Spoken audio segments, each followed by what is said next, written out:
I mean, sport, you're never going to make the top without a team, so it's not just the one individual that's winning that gold medal or pulling on that rainbow jersey or standing on top of the podium. It's, you know, you're only as strong as the team around you.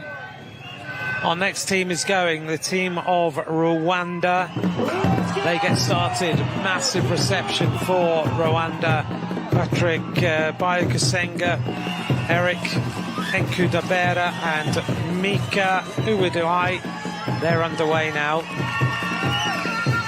The drummers are still going and have been going since Sunday. They have been. It's pretty amazing the way they've been going all this time. We were talking a moment about the Benin team as we see Rwanda getting going, and I was lucky enough this morning also to meet a very well-known artist from Benin as we just see them getting their one rider dropped. It was lovely to meet him, Romuald Hazumi, who's one of the most famous artists to come out of that country, and he is well known for La Bouche du Roi, which is a reworking of the slave ship Brooks. He's well known for that particular art, and he uses recycled materials to make all his art, and he's exhibited all over the world. I won't tell you, but he was just an interesting person to meet, and he's there and he's mad about cycling. He's one of the best known artists in not just in Africa. He exhibits in New York and UK and places like that, but he loves cycling. It is quite, I think, when you come to events like this where you think it's just going to be cycling related people, and then somebody famous from somewhere else just pops up because they have a passion for cycling. I mean, you don't know, they might be an actor or something like that, but they ride their bike every day and they thought they'd love to go and watch the World Championships in Rwanda. So yeah, it is interesting, the people that you meet at the World Championships. Yeah, there's a lot of people around, definitely, who've come to Rwanda. They want the experience. We are waiting for our first riders to reach intermediate time splits. We haven't quite got there yet. Rwanda are very well drilled as a squad. Yeah, they do look good. They have looked good right from the start. They've looked particularly good. So I think they're lining up here for UCI points, which is so important to their nation to have. And some teams are lining up here hoping for a medal or a gold medal. Rwanda's main ambition is just to get the best position possible for the most amount of UCI points, which will give them a qualification for more riders at the next World Championships, for example. So for Rwanda, it's about putting in their best performance, the experience, doing their nation proud on home soil, and also those vital UCI points that are up for grabs. Yeah, I know a lot of people wonder sometimes when we get to the road races at the weekend why the Netherlands have 8 riders, so to speak, and then Rwanda have 1 or 2. And you've just kind of outlined why. Yeah, it's an interesting point that the Netherlands, who have won twice this discipline, the team time trial, are not competing today. Yeah, true. You know, if they did, they'd definitely be a medal chance or a gold medal winning chance, but they're definitely focusing on their road races and individual events and not participating in this event, and obviously not that interested in the UCI points they could gain from getting a medal here. So for Rwanda, they're looking, I think, one of the most well-drilled teams we've seen so far off the start round. Yeah, they look very, very good indeed. This is our final team in this block. This is the team of China, Li Yu, Lu Jiankun and Su Haiyu. This team is about to get going.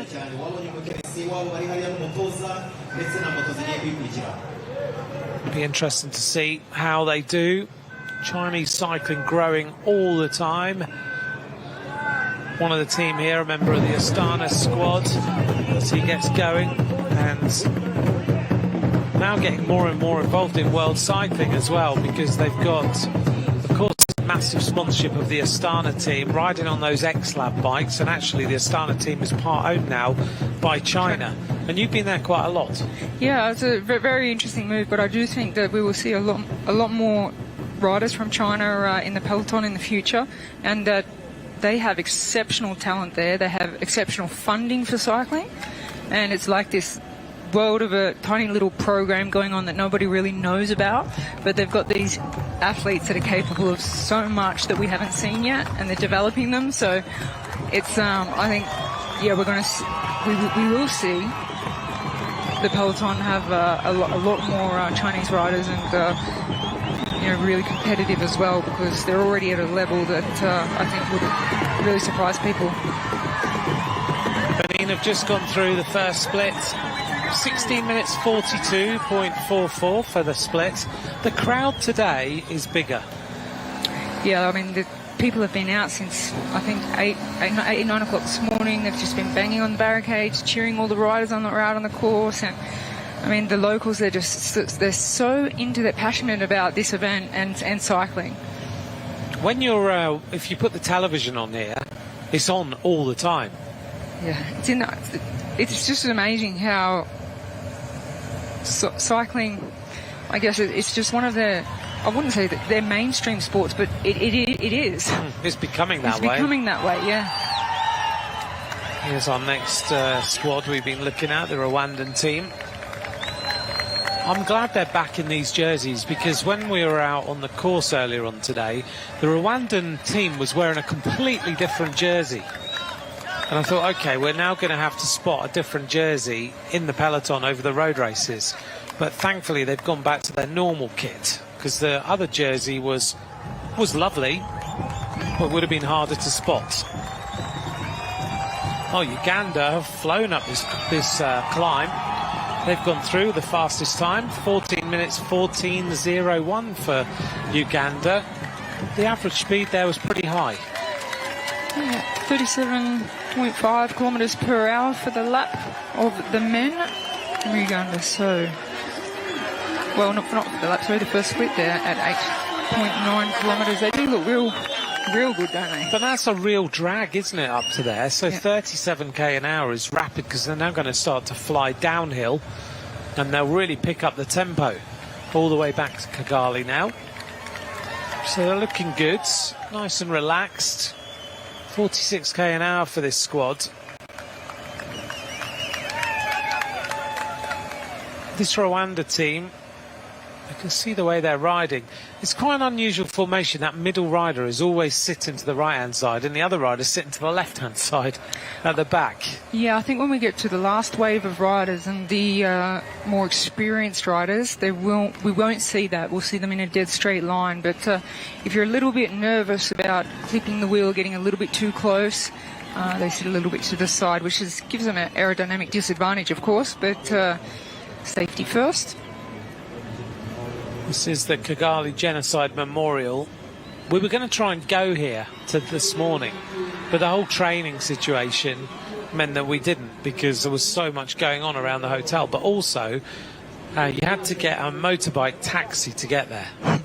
Yeah, the closed roads have caused a little bit of chaos. I mean, the locals are happy with it. They know their way around and all that kind of thing, but it is a difficult... there's just so many people and so many things going on in different areas. You've got the fan zone there, and you've got the concert going on over there, and the VIP area, and there's so many things going on all the time. So, yeah, sometimes to get to one place that's very close can take a very long time. Yeah, and I don't fancy 8 kilometres on a motorbike taxi, because everyone was telling me it was really safe. And I'm sure it is, but I'm not so sure that I want to be on the back of one. As the team go down the other side of the road, just going past us on the right-hand side as we were looking. The Rwandan team still working well. The time to beat is obviously that team of Uganda, 14 minutes and 14. So many of the kids are out as well today to cheer everybody on. They don't stand by the barriers, do they? Because I don't think they're allowed to stand by the barriers. So they cheer on from sort of a distance, as we just see Rwanda about to lose a rider.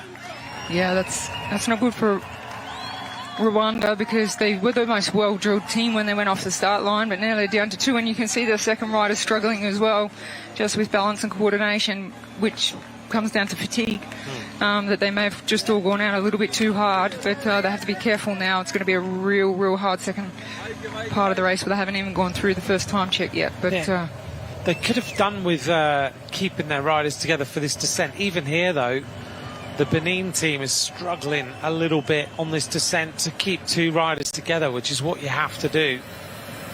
They're not as you mentioned, you'll see the later teams right in on the wheel. No gaps between them. They'll do everything they can to stay as close as possible.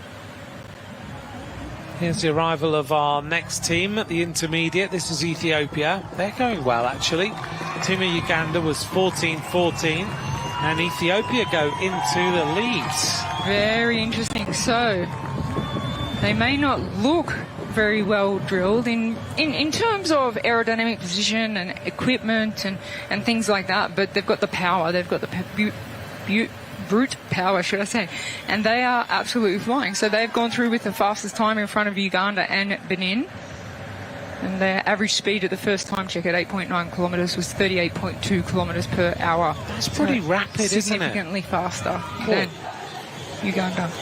The Benin team, the women, are getting ready.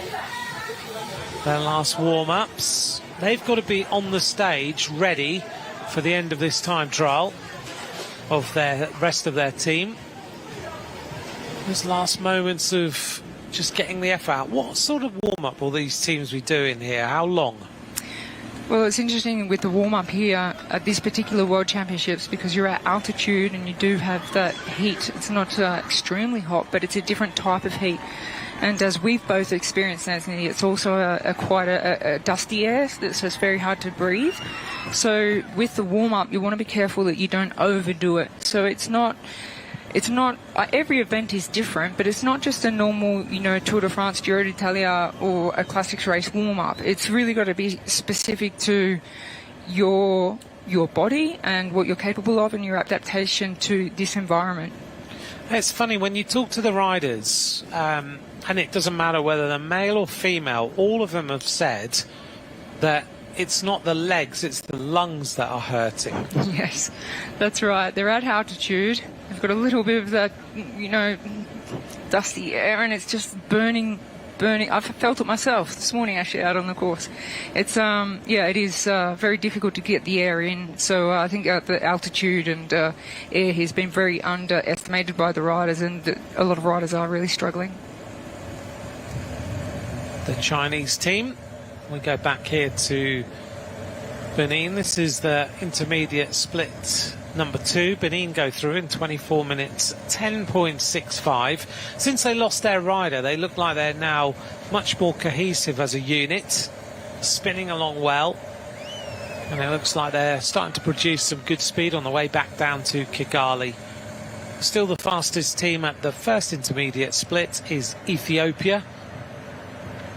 And it's fun here. You can see the riders as one team goes up, the next team comes down the other side. They're able to see them on the other side of the road and keep an eye on everything that's going on. Little conversation here between the Rwandan squad, obviously just trying to keep each other together. Is there much talking in a team time trial, or is it not really possible? I think when we go off for the favourites in the last wave of riders, we won't see any communication between the riders unless it's a body communication, so body language communication. However, it's really important. Obviously, we have a rider here from Rwanda really struggling, which means the rider on front needs to be aware. He needs to look around, he needs to know and keep him with him, because the time is taken off the second rider that crosses the line, and then their 3 women will go out for the last part of the relay. He's really hurting right now, making his way towards the top. Just got to hang on for as long as possible. These long drags